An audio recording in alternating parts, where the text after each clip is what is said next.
অনেক বড় টেনশন আর ব্যস্ততার মধ্যে আছি আজকে সকাল সকাল। অনেক বড় টেনশন।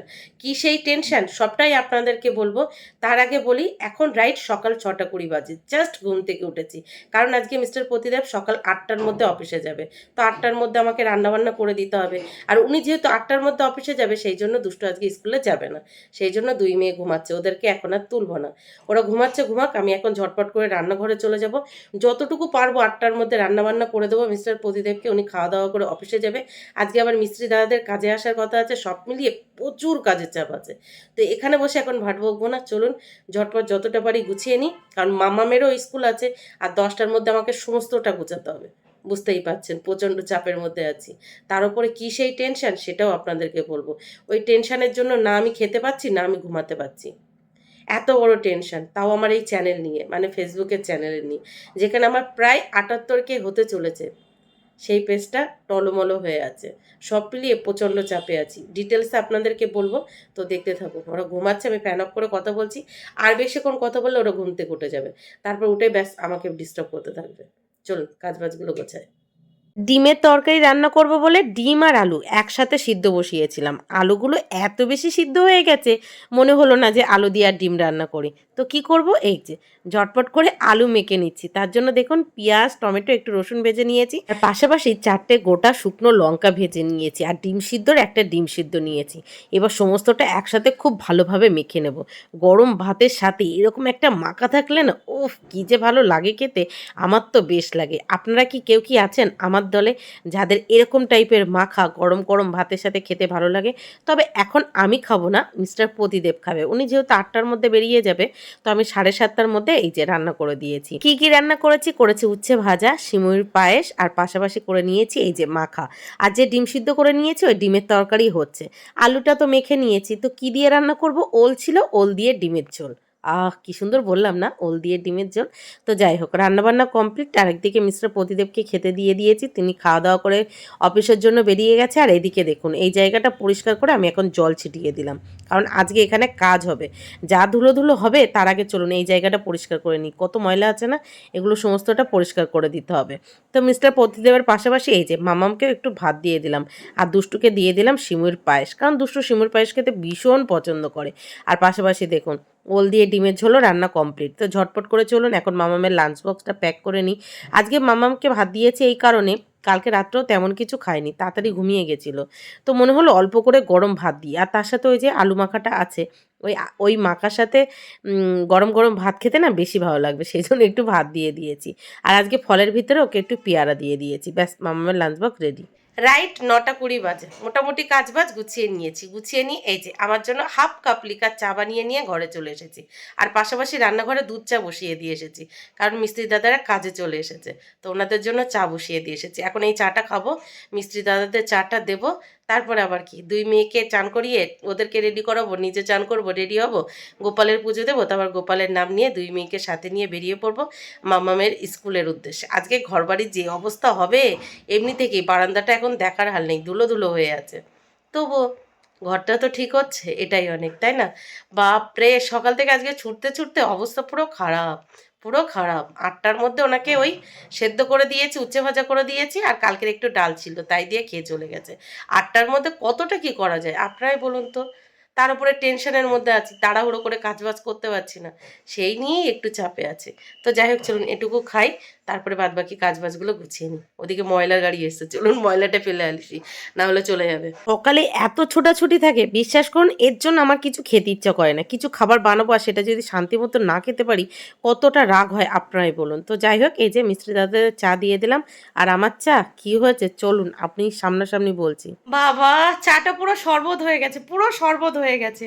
কি করব, ময়লা ফেলতে গেছি, ময়লা ফেলে বালতিটা ধুয়ে উপরে এসে দেখি ভাইদের মানে মিস্ত্রি দাদাদের চা হয়ে গেছে। তো ওই চাটা ছেঁকে দিয়েছি, তারপরে এই যে চা নিয়েছি। আর এই চাটা কখন বানিয়েছি জানেন, মানে কখন হয়েছে? ওই যখন থেকে মামামের লাঞ্চ বক্স প্যাক করছি তখন থেকে হয়েছে। মানে তোতলে গেল কথাটা, যখন থেকে মামামের লাঞ্চ বক্স প্যাক করেছি তার আগে আগে চাটা ওখানে রেখে দিয়েছি, যে একদিকে লাঞ্চ বক্স প্যাক করবো তারপর এটা খাবো। হয়নি, এখন পুরো বরফ, পুরো ঠান্ডা বরফ হয়ে গেছে। এই খেতে হবে, না হলে আর কিছু পেটে পড়বে না। তো যাই হোক চলুন এবার খাই। খেয়ে ঝটপট করে দুই মেয়েকে চান করে রেডি করে নিজেও চান করে রেডি হই। আর সকাল সকাল গ্যাসের ওষুধ তো আজকে আর নেই, সারাদিন যে কী ব্যথা করবে বুঝতে পারছি, কিছু করার নেই, কালকে আবার এক জায়গায় যাওয়ার আছে। তো ফাইনালি দুই মেয়েকে রেডি করিয়ে নিজে রেডি হয়ে গোপালের পুজো দিয়ে গোপালের নাম নিয়ে বেরিয়ে পড়লাম অটো স্ট্যান্ডে অটো ধরার উদ্দেশ্যে। বাপরে, মাঝখানে 2 দিন বৃষ্টি হয়নি, কি বৃষ্টি, গরম পড়ছে, গরমটাকে জাস্ট সহ্য করা যাচ্ছে না। তো যাই হোক, চলো গোপালের নাম নিয়ে যাওয়া যাক। গোপাল করুক আজকে অটো স্ট্যান্ডের জন্য অটোর লাইন না থাকে, ইদানিং প্রচণ্ড লাইন থাকছে, খুব হ্যাপা হয়ে যাচ্ছে। আচ্ছা, আজকে আপনারাই বলুন তো অটো স্ট্যান্ডে কেমন লাইন, কম না বেশি? আমি তো প্রতিদিন আপনাদেরকে বলি, আজকে আপনারা লাইনটা দেখে আপনারাই বলুন। ফাইনালি মামামের স্কুলে পৌঁছে গেছি, পৌঁছে মামামকে ক্লাসে ছেড়ে সাথে সাথেই দুষ্টুকে সাথে নিয়ে বেরিয়ে পড়েছি বাড়ির উদ্দেশ্যে, যেহেতু বাড়ি মিস্ত্রি কাজ করছে তো বেরিয়ে পড়েছি। তার আগে ভাবছি একটু ঠাকুর দেখাবো দুষ্টুকে, কিছু কিছু পুজো মণ্ডপের ঠাকুর চলে এসেছে, তো ওকে একটা দুটো দেখিয়ে নিয়েই বাড়ি ফিরবো, চলুন। তো দুষ্টুকে সাথে নিয়ে চলে এসেছি বেহালার নতুন দলের দুর্গা প্রতিমা দুর্গা মণ্ডপ দর্শন করার জন্য। হ্যাঁ, আমি অলরেডি এই দুর্গা প্রতিমার মণ্ডপ কিন্তু আলাদা করে আপনাদেরকে শেয়ার করে ফেলেছি, কিন্তু যেদিন এই ব্লগটা শ্যুট করেছিলাম আর এখানে ঠাকুর দেখতে গিয়েছিলাম, তো মনে হলো ব্লগের মাধ্যমে আপনাদেরকে আরও একবার শেয়ার করি। যারা যারা ওই ভিডিওটা দেখেননি আলাদা করে দেখে আসতে পারেন। এই পূজা মণ্ডপ সম্পর্কে ডিটেলসে সমস্তটা বলা আছে, আর সাথে সাথে অনেক অজানা তথ্য আপনাদেরকে শেয়ার করা আছে। আজকে এই ভিডিওতে আমি কিছু শেয়ার করছি না, আপনারা যদি এই মণ্ডপ সম্পর্কে ডিটেলসে জানতে চান তাহলে প্লিজ ওই ভিডিওটা দেখে আসবেন। তবে ওই ভিডিওতে আমি আপনাদেরকে দুটো ভুল তথ্য দিয়েছি, সেই ভুল দুটো আমি এখানে শুধরে নেব। আপনারা দেখতে পাচ্ছেন পুজো মণ্ডপের মাঝখানে যে মূর্তিটা আছে, আমি ওই ভিডিওতে এটা পুতুল বলেছিলাম, যার জন্য আমি সবার কাছে ক্ষমা চেয়ে নিচ্ছি। এটা কিন্তু পুতুল না, এটা আয়ারল্যান্ডের জলের দেবী ধেনু।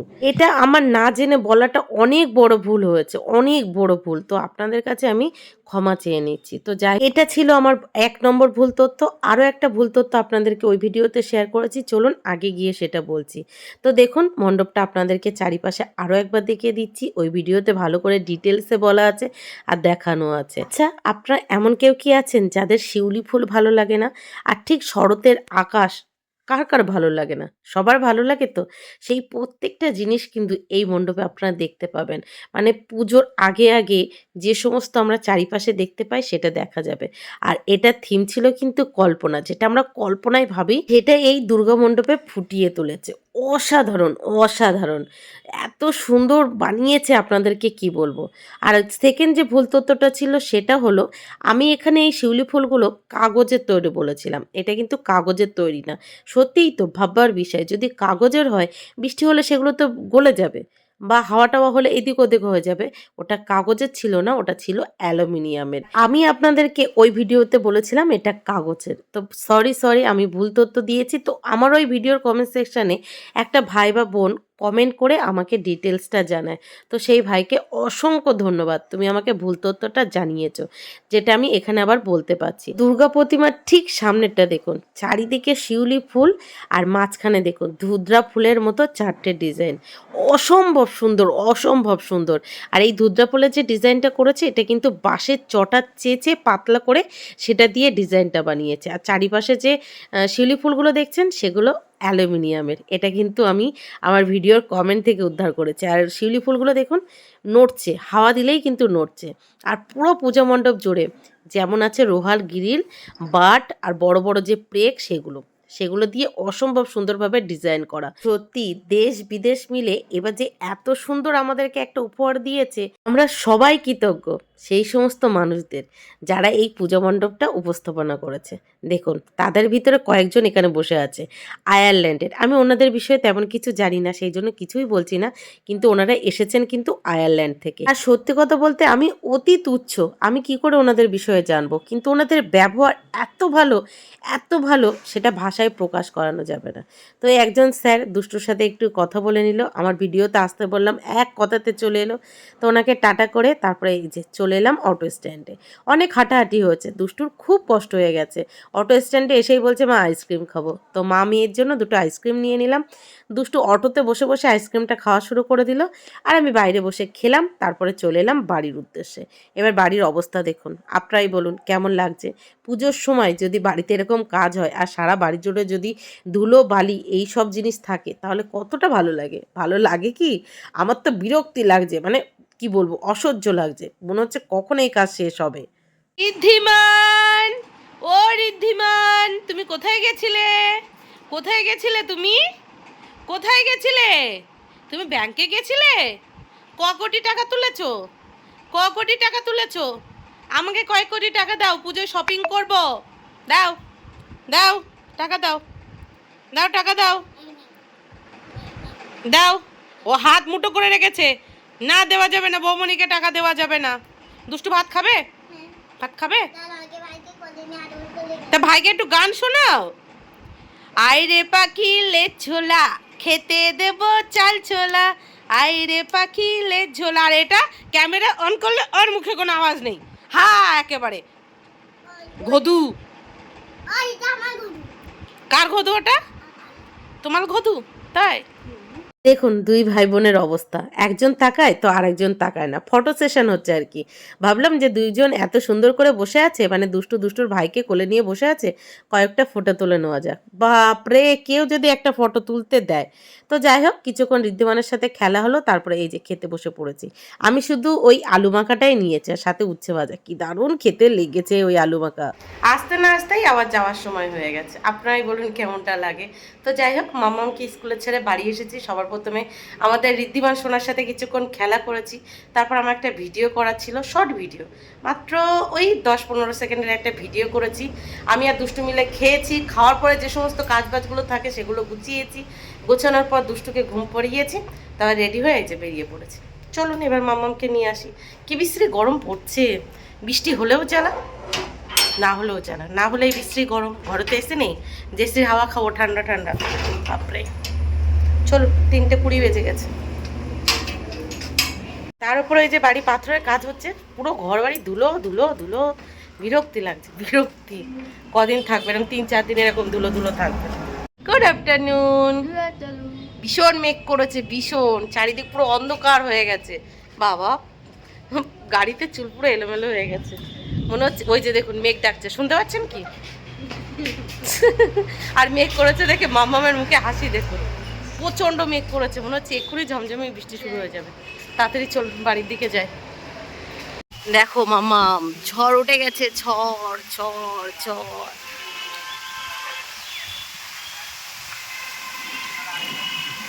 ছম ছম ছম ঝম ঝম। গোপালকে এত করে ডাকলাম যে গোপাল বৃষ্টির কবলে ফেলো না, সেই ফেলে দিল। বৃষ্টি শুরু হয়ে গেছে, বৃষ্টি। আর দেখুন কোথা দিয়ে বাড়ি যাচ্ছি, দেখেছেন? ছাতা আটকে গেছে, কি জ্বালা। বৃষ্টি শুরু হয়ে গেল পুরো ঝমঝমিয়ে।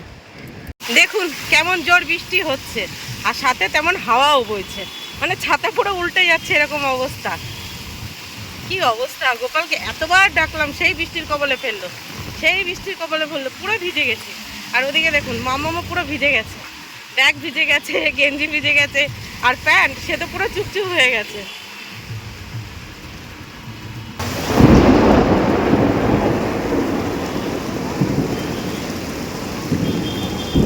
যারা ভাবে আমি মামামের স্কুলে আসি অটো করে, যাই অটো করে, আমার কোনো কিছু ফেস করতে হয় না, তারা শুধু একটু ভিডিওটা দেখো। অনেক কিছু ফেস করতে হয় রাস্তাঘাটে, যেগুলোর অনেক কিছু আমি এখানে শেয়ার করি না, সব কিছু ব্লগে শেয়ার করা সম্ভব হয় না। দেখো এই অটোটায় যাব, অটোটা ভিজতে ভিজতেই যেতে হবে, আর মামাম দেখেছো পুরো ভিজে গেছে। এমন বৃষ্টি হয়েছে 5 মিনিটেই ঘরের সামনে জল জমে গেছে। বাড়ি এসে চেঞ্জ করে সাথে সাথে এই যে ঘর বারান্দা ঝাড়ু দিতে লেগে গেছি, এত ধুলো বালি, বাবা বিরক্তি লাগছে। তো মনে হলো আগে ঘর বারান্দাটা ঝাড়ু দিয়ে ঘরটা মুছে নিই, না হলে ঘরে টেকা যাবে না। আগে ঘর বারান্দা ঝাড়ু দিয়ে ঘর মুছতে হবে। তো তাড়াতাড়ি করে ঘর বারান্দা ঝাড়ু দিয়ে এই যে ঘরটা ভালোভাবে মুছে নিয়েছি, আর সাথে বারান্দাটাও। কি বাজে অবস্থা, বিরক্তি লাগছে, পুরো বিরক্তি লেগে যাচ্ছে।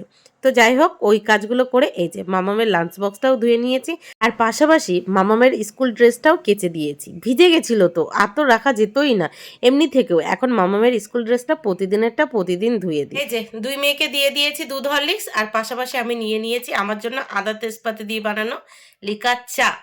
দুষ্টু, ঘুম হচ্ছে তোমার? ডান্স ক্লাসে যাবে? যেতে হবে? বাইরে ভীষণ মেঘ করেছে, না গেলে হবে না? তা আজকে যেতে হবে? আচ্ছা খেয়ে নাও। এই যে আবার বেরিয়ে পড়লাম দুষ্টুর ডান্স ক্লাসের উদ্দেশ্যে। ভিজতে ভিজতে মামামের স্কুল থেকে বাড়ি এলাম, বাড়ি এসে তাড়াতাড়ি করে চেঞ্জ করলাম, চেঞ্জ করে চান করেছি, মানে মাথায় জল দিয়ে পুরো মাথা ধুয়ে চান করেছি। চান করে মামামের লাঞ্চ বক্স ধুয়েছি, ঘর বারান্দা ঝাড়ু দিয়েছি, মুছেছি, তারপর দুই মেয়ে আর মিস্ত্রি দাদাদের জন্য চা করেছি, ওদেরকে দিয়েছি, তারপর হালকা করে আবার রেডি হয়ে সাথে সাথে বেরিয়ে পড়েছি। বুঝতে পারছেন, সেই সকাল 6টা থেকে রাত্রির 9টা ছুটছি তো ছুটছি, তারপরে থাকে ওদের খেতে দেওয়া, ভিডিও এডিটিং সব মিলিয়ে ও মা গো মাথা ঘুরতে থাকে। তো যাই হোক চলুন যাওয়া যাক। দুষ্টু ডান্স ক্লাসে এসে ডান্স করছে আর আমি পাশে ওয়েট করছি ওর কখন ডান্স শেষ হবে, তারপর মেয়েকে নিয়ে বাড়ি ফিরবো। বিশ্বাস করুন এখন এত পরিমাণের মাথা ব্যথা করছে, এখানে 1 সেকেন্ড বসে থাকতে পারছি না, বিশ্রীভাবে মাথা যন্ত্রণা করছে। ওকে নিয়ে বাড়ি ফিরবো, তারপরে আজকে আর কোনো কাজ করব না।